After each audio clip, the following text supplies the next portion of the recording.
And we're back to learning Affinity in a year. It's day 70 already. Let me show you how you can create a QR code. You can find it right here in the toolbox at the bottom, or right click on it, and then you can find it right there. By default, the aspect ratio is locked, so that's needed. You cannot really transform it. You can just make it bigger or smaller.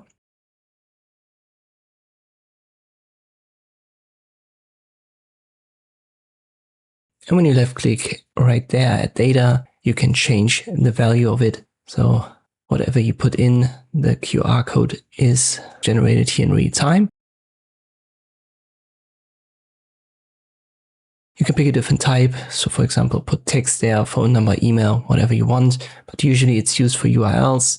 And this icon right here is just to check if your link is correct. That's the default link right here. Let me paste a link to my YouTube channel.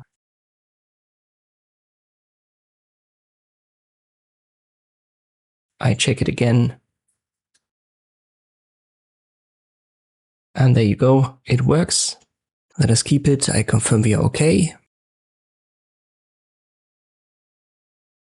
And you can change the color right there. So it's the fill color that you need to adjust. I'm going to keep it to black in this case.